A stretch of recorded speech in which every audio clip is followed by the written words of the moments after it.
Not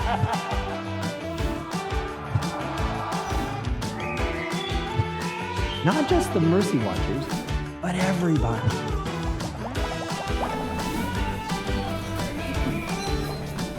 Hi, everybody. Today we have a great treasure, and that is that we get to talk with John Rocha from Ozark Catholic Academy, and we're here today at the Duc In Altum Catholic High School Summit. So, John, welcome. Good to see you. Thanks for having me. You're a good friend, longtime friend, and used to be at the University of St. Thomas, right? Yes, I'm both an alum from the Master's in Liberal Arts program, and also I taught adjunct in the English department. Well, so welcome home to your family. Thank you. So what I'd like to do is just have you give us a little bit of your background and then tell us what you're doing now. Okay. Well, one of the unique things, you could say wasn't Houston born, but Houston raised. I went to St. Thomas High School. All right. So from there, I spent my 4 years of undergrad at University of Dallas, and then I made my way to University of St. Thomas, deciding what master's program I was going to do, and made my way to the MLA program, which was great, while I taught at St. Thomas High School, back in my alma mater. So that was a fantastic for me to give back to my high school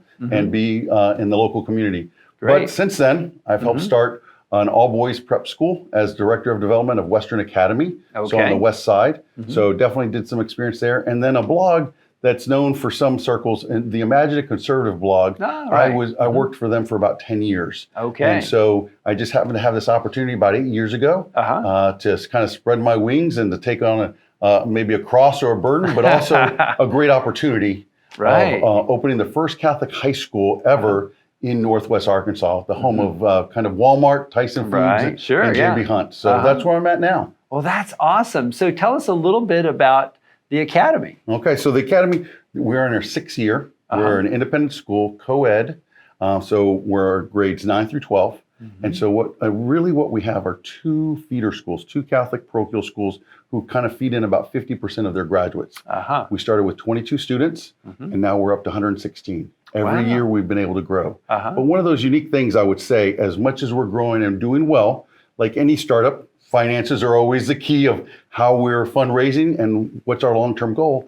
But one of the things that I look at, like University of St. Thomas and other colleges, is really where are our teachers going to come from? Where are our young teachers going to come from? Or how to develop and form the teachers that we have. And so looking at the initiatives that you have at the University of St. Thomas is something that I see and I like, because you're expanding yourselves in ways to help Catholic high schools and Catholic schools in general. Well, you know, this is really an ecosystem that we all sort of create a community that way that builds upon it. And I think, you know, you talked about a burden or a privilege in some ways, and it is both, right? Yes, but we're called to that work. And that's the interesting thing that I find so amazing, is that we have this great patrimony of Catholic education for 2,000 years. And there's always this sort of steady march of what comes next, right? Sort of an innovative approach to one of the world's oldest gifts. Yes. And so I'd like for you to talk about that.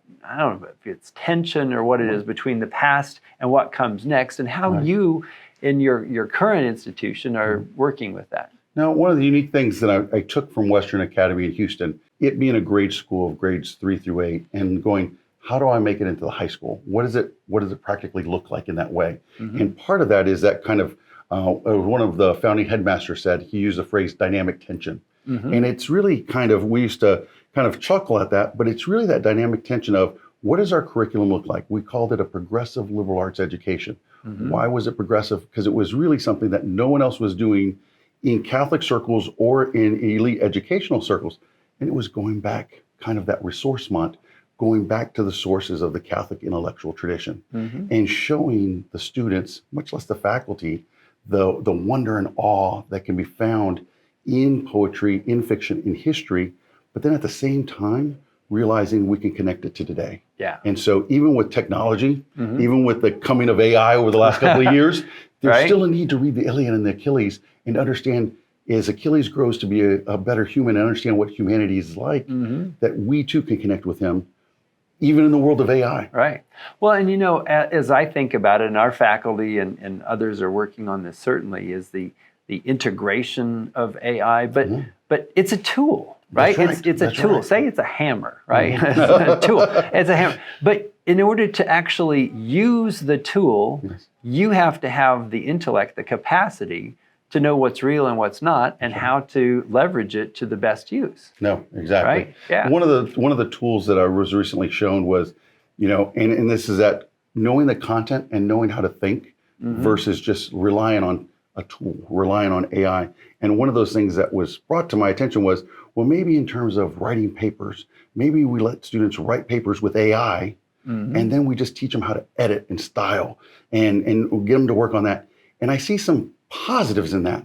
But at the same time, where do they gain the content? Where do they learn the content? And in that active communication, the use of rhetoric, in both in communication with each other face to face, but also in the written language. Right. And so that's somewhere where we can pull back and go, let's use it as a tool, but not rely on it as our communicative device. Yeah. Completely. No, I think that's a beautiful way of putting it, because we want to use tools. It makes us more efficient. We do more with less. That's right.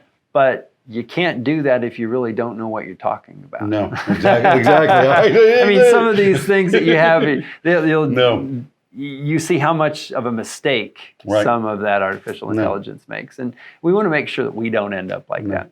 So this has been a really good conference, right? Yes, Have you made more friends, new friends? A little bit of both, actually. Yeah? I can easily say.